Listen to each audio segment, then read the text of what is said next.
Hello students, as we know chapter 6 has completed.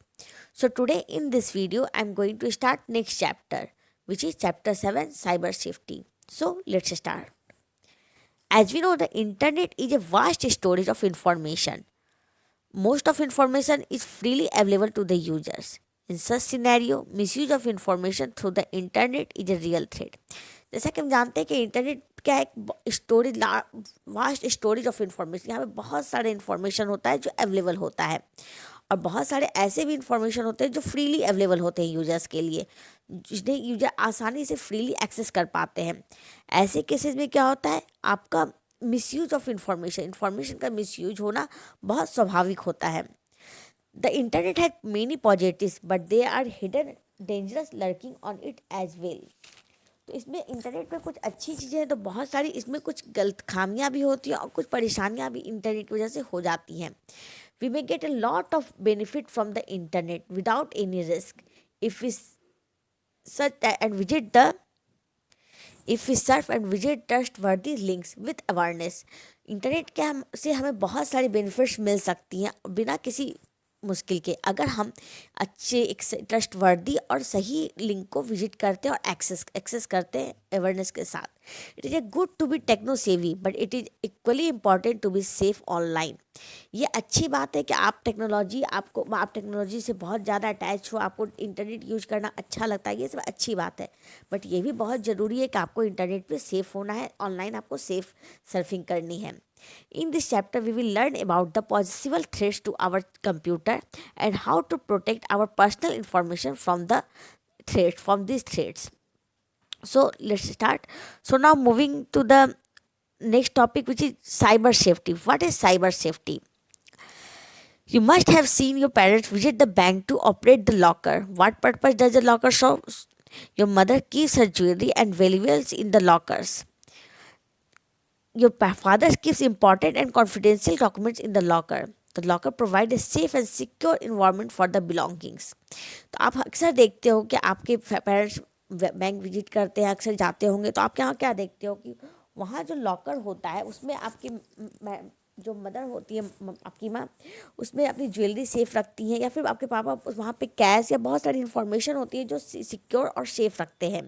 Similarly when you access the internet you key in a lots of personal information on the website you visit and the social networking website that you are a part of. Though this information or details are password protected, yet lot of them can be accessed by the other people. वैसे ही जैसे आप internet जब access करते हो तो बहुत सारे personal information होता है जिसे आपको अपनी वेबसाइट पे, सोशल नेटवर्किंग साइट पे आपको इंसर्ट करना होता है या आपको फीड करना होता है। ये सारे जो इन्फॉर्मेशन होते हैं जनरली सारी इन्फॉर्मेशन पासवर्ड प्रोटेक्टेड होते हैं, विच मीन्स इससे कोई भी थर्ड पार्टी एक्सेस नहीं कर पाती है। स्टिल आपको ये बहुत सारी आपकी जो होती है लॉट ऑफ जो इंफॉर्मेशन होती है वो दूसरे लोग एक्सेस कर पाते हैं। This unsecure information and details can be stolen and misuse by thieves on the internet. और वो जो इन्फॉर्मेशन जो अनसिक्योर्ड होती है, जो सिक्योर सेफ नहीं होती है, वो इन्फॉर्मेशन दूसरे लोगों के साथ के जो इंटरनेट पे जो थीफ्स होते हैं, जो हैकर्स होते हैं, वो लोग इसको चोरी करते हैं या फिर उसका मिसयूज करते हैं। This is called cyber theft और इसी सारे एक्ट को हम साइबर थेफ्ट कहते हैं। विच मीन्स आपका जो अनसिक्योर्ड इन्फॉर्मेशन जब कोई उसे एक्सेस करके उसका मिसयूज करता है या फिर उसको चोरी करता है, उसको मिसयूज करता है, तो ये साइबर थेफ्ट कहलाता है। So this is to prevent cyber theft, we need to keep most of our personal financial information and online data safe. This is known as cyber safety. तो जब साइबर थेफ्ट से बचने के लिए हमें क्या करना होता है, हमारे पर्सनल फाइनेंशियल इंफॉर्मेशन जो भी personal information like name, contact number, address, financial information like ATM account number, pin, ATM pin number, credit card number, ऐसे जो इंफॉर्मेशन होते हैं उन्हें सेफ रखना चाहिए और ये जो सेफ्टी है ये आपका साइबर सेफ्टी कहलाती है। So moving further, what is online identity? One more thing. In general term, you can say cyber safety refers to the use of information and communication technology safely and responsibly. Which means आपका cyber safety को आप इस simple term में आप ऐसे समझा सकते हो कि एक साइबर सेफ्टी एक ऐसा टर्म है जिसमें आप इंफॉर्मेशन टेक्नोलॉजी को विच मीन्स इंटरनेट को आप बहुत सेफली और रिस्पॉन्सिबली एक्सेस करते हो, तो ये आपका साइबर सेफ्टी कहलाता है। So now moving to next topic which is online identity. So, what is online identity? What is the first step to join any social media like Twitter, Facebook, WhatsApp और Instagram? हम जब किसी भी social media site को access करते हैं तो वो फर्स्ट स्टेप क्या होता है, हमें वहाँ पे लॉगिन करने के लिए अपना एक अकाउंट क्रिएट करना होता है। So first you have to create a login which requires to key in a lot of personal information such as your name, date of birth, address etc. तो हमें अपने लॉगिन करने के लिए, जो हम अपने प्रोफाइल क्रिएट करने के लिए हमें बहुत सारी पर्सनल इन्फॉर्मेशन होती है जो हमें वहाँ फीड करनी होती है। फॉर एग्जाम्पल आपको अपना नाम, डेट ऑफ बर्थ, एड्रेस, बहुत सारे और भी बहुत सारी चीज फीड होती है जो आपको अपडेट करना होता है। The information creates your online identity और social identity on the internet, और ये सारा इंफॉर्मेशन एक जगह कलेक्ट होकर आपका एक ऑनलाइन आइडेंटिटी क्रिएट करता है। लाइक आपका नाम, पर्सनल इन्फॉर्मेशन, फादर्स नेम, फिर mobile number, date of birth, ये सारी इन्फॉर्मेशन को जब एक जगह पे हम कलेक्ट करते हैं तो ये आपका एक ऑनलाइन आइडेंटिटी क्रिएट करता है, और you can say social identity create करता है इंटरनेट पर। People actually look at your online identity when they see your profile on the social networking site. और जब आप एक ऑनलाइन आइडेंटिटी क्रिएट कर लेते हो किसी भी सोशल नेटवर्किंग साइट पे, तो जो दूसरे पर्सन होते हैं, दूसरे लोग होते हैं, वो आपकी उसी आइडेंटिटी को देख के आपको रिकॉग्नाइज करते हैं। लाइक आपकी पिक्चर देख के, आपके नेम को देख के, आपकी नेटिव प्लेस को देख के, इन सभी चीज़ों को देख के आपको रिकॉग्नाइज करते हैं।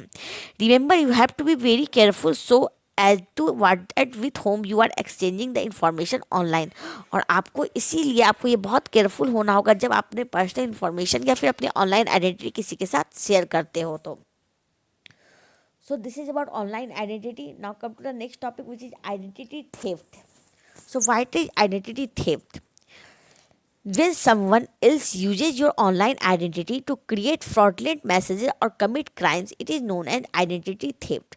Which means जब कभी कोई लोग, कोई पर्सन आपकी आइडेंटिटी को, आपकी नेम को, आपके डिस्प्ले पिक्चर को, आपकी जो भी आप अपने ऑनलाइन आइडेंटिटी पे जो भी इंफॉर्मेशन आप डालें, उस इंफॉर्मेशन की को यूज करके एक किसी को गलत मैसेज करता है या फिर किसी तरह का क्राइम कमिट करता है, तो ये आइडेंटिटी थेफ्ट कहलाता है। In today's world, the biggest challenge for every internet user is to safeguard his or her identity, which is constantly under threat from cyber thieves, hackers and keyloggers. और अभी के time में, अभी जो बहुत सारे लोग इंटरनेट यूज करते हैं, तो अभी के टाइम में ये बहुत ज़रूरी, बहुत बड़ी चैलेंज होती है, बहुत ज़रूरी होता है कि इंटरनेट पे अपना आइडेंटिटी को सेफ रखना, जो कि कंटिन्यूसली अंडर थ्रेट होता है। चाहे वो साइबर थीफ्स उसे एक्सेस करने की कोशिश करते हैं, या फिर हैकर्स हैक करने की कोशिश करते हैं, या फिर की लॉगर्स उसे एक्सेस करने की कोशिश करते हैं। तो अभी के टाइम में अपनी आइडेंटिटी को सेफ रखना बहुत नेसेसरी या बहुत ज़रूरी होता है। सो now moving to next topic which is identity protection while using the internet. How can we protect our identity? जब हम इंटरनेट यूज कर रहे होते हैं तो अपनी आइडेंटिटी कैसे प्रोटेक्ट कर सकते हैं। Listed below are some of the ways in which you can be a victim of identity theft. यहाँ पे कुछ आपको टर्म्स बताए जा रहे हैं जिसमें कि आप समझ सकोगे कि आप आइडेंटिटी थेफ्ट से कैसे आप विक्टिम बन जाते हो, कैसे आपको कोई आइडेंटिटी थेफ्ट का एक विक्टिम बना देता है। And the first one is fishing. Phishing refers to a technique of obtaining personal information such as login name, password, and credit card details. Phishing normally take place through email और instant messaging.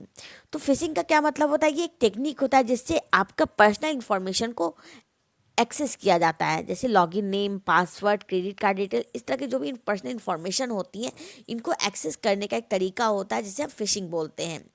Fishing normally takes place through email और instant messaging. In phishing, an imposter sends you an email or uses a website that looks genuine to trick people into giving important information about themselves. तो fishing में क्या होता है? ये generally आपको fishing आप किसके थ्रू किया जाता है? जनरली आपको ईमेल के थ्रू या फिर मैसेज जो आपके मोबाइल पे आते हैं उनके थ्रू होता है। फिशिंग में होता क्या है कि आपको जो फिशर जो होते हैं, जो फिशिंग कर रहे होते हैं, वो आपको एक लिंक शेयर करते हैं, एक ईमेल सेंड करते हैं, और या फिर आपके साथ एक वेबसाइट शेयर करते हैं जो बिल्कुल जेन्युइन लगता है। आपको वो ईमेल या जो लिंक आपके साथ शेयर करते हैं वो बिल्कुल जेन्युइन लगता है, और आप उस लिंक पर, उस ईमेल पे आप ट्रस्ट करके अपना पर्सनल इन्फॉर्मेशन उनके साथ शेयर कर देते हो। As you click the link, you may be redirected to a fraudulent website where you are asked to enter important information about yourself, which can be later be used for cybercrime and fraud. तो क्या होता है जब आपको fishing में जब आपको कोई एक फ्रॉड ईमेल आता है या फिर एक मैसेज आता है, उसमें मैसेज में क्या होता है, कुछ लिंक शेयर होते हैं। तो जब आप उस लिंक पे आपको वो मैसेज जो होता है जेन्युइन दिखता है, ऐसा मैसेज होता है कि आपको लगता है कि नहीं ये मैसेज सही है, और आप क्या करते हो उस लिंक पे क्लिक कर देते हो। और जैसे ही आप उस लिंक पे क्लिक करते हो, वो लिंक आपको डायरेक्ट एक फ्रॉड वेबसाइट पे लेके जाता है, जहाँ पे आपसे कुछ इंपॉर्टेंट इन्फॉर्मेशन मांगे जाते हैं, like name, contact number, credit card detail, ATM pin number, इस तरह से बहुत सारे पर्सनल इन्फॉर्मेशन मांगे जाते हैं, जिससे कि बाद में आपके उसको यूज किया जाता है साइबर क्राइम के लिए या फिर फ्रॉड के लिए उसको यूज किया जाता है। So this is about phishing. Now come to the next, which is dumpster diving. Dumpster diving is in simple term you can say dumpster diving is looking for treasure in someone else's trash।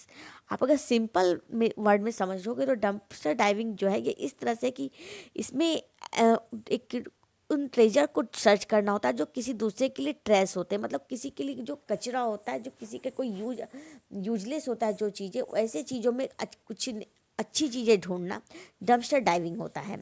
In the world of information technology, dumpster diving is a technique use to retrieve information that could be use to carry out an attack on a computer network.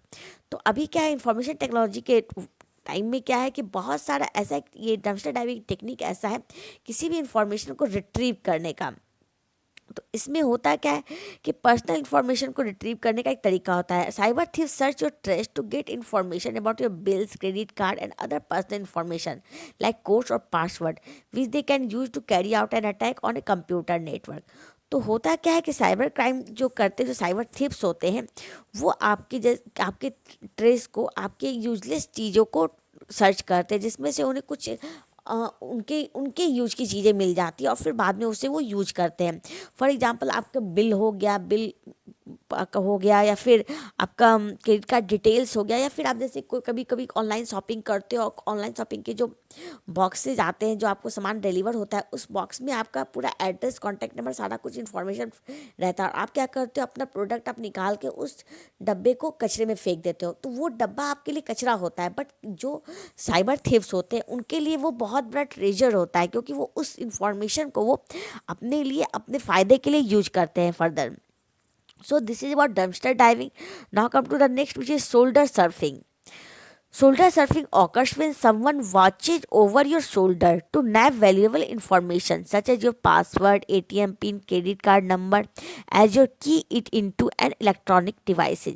तो shoulder surfing means, अगर आप इसको बहुत अगर सिर्फ Hindi meaning में समझोगे तो आपके शोल्डर के थ्रू सर्फ करना, शोल्डर के थ्रू किसी चीज़ को एक्सेस करना। तो शोल्डर सर्फिंग मीन्स होता है कोई आपके शोल्डर के थ्रू, आपके someone watches over your shoulder to nab valuable information, कोई आपके शोल्डर के थ्रू आपके इन्फॉर्मेशन को वॉच करता है। लाइक आप अगर मोबाइल पे अपना पिन कार्ड ड्रॉ कर रहे हो, लाइक मोबाइल का पासवर्ड ड्रॉ कर रहे हो, या फिर एटीएम के मोबाइल बैंकिंग के थ्रू पैसे ट्रांजैक्शन करते हो तो वहाँ पे भी अपने एटीएम पिन डालना होता है, या बहुत सारी ऐसी चीज़ें होती है। क्रेडिट कार्ड नंबर आप फीड कर रहे होते हो, लाइक ऑनलाइन शॉपिंग कर रहे हो, आप क्रेडिट कार्ड नंबर फीड कर रहे हो ऑनलाइन शॉपिंग के लिए। तो ये सारी चीज़ें जब आप कर रहे होते हो तो कोई आपके शोल्डर के थ्रू, आप पीछे से कोई आपके उस सारी ATM pin number, credit card number और फिर पासवर्ड को जो देखने की कोशिश करता है, या फिर वो जान जाता है कि आपका एटीएम कार्ड पिन क्या है, क्रेडिट कार्ड नंबर क्या है, ये सारे कुछ वो देख लेता है और फिर बाद में वो उसको यूज कर सकता है। तो ये आपका शोल्डर सर्फिंग हुआ। I am going to repeat this again. Shoulder surfing में क्या होता है कि लोग आपके पीछे से आपके पासवर्ड को देखने की कोशिश करते हैं। आप अगर एटीएम पिन यूज कर रहे हो, लाइक पैसे के ट्रांजेक्शन कर रहे हो और एटीएम पिन फीड कर रहे हो, तो वो आपके एटीएम पिन को देखने की कोशिश करते हैं। या फिर क्रेडिट कार्ड, आप ऑनलाइन शॉपिंग कर रहे हो क्रेडिट कार्ड के थ्रू, तो क्रेडिट कार्ड नंबर जो फीड करते हो तो उस नंबर को देखने की कोशिश करते हैं ताकि वो फर्दर उन सारी इन्फॉर्मेशन को यूज कर सके क्राइम के लिए, साइबर क्राइम के लिए। तो इस तरह से ये आपका शोल्डर सर्फिंग हो गया। Now come to the next, which is employment scam. Employment scam is a giving to a job seeker a false hope of employment with better salary by paying a certain amount of money। तो employment scam में क्या होता है, इसमें क्या ऐसे लोगों को अट्रैक्ट करते हैं जो जॉब ढूंढ रहे होते हैं, जो ऑनलाइन बहुत सारी Naukri.com ऐसे बहुत सारी वेबसाइट होती है जिसके थ्रू लोग जॉब सर्च करते हैं। तो ये जो एम्प्लॉयमेंट स्कैम में क्या होता है, वैसे लोगों को सर्च किया जाता है जो जॉब ढूंढ रहे होते हैं, और उन्हें एक फॉल्स होप, एक झूठी आशा दिखाई जाती है कि उनकी बहुत अच्छी नौकरी होगी, एक अच्छी सैलरी के साथ नौकरी होगी, और उनसे कुछ उनके पर्सनल इन्फॉर्मेशन लिए जाते हैं।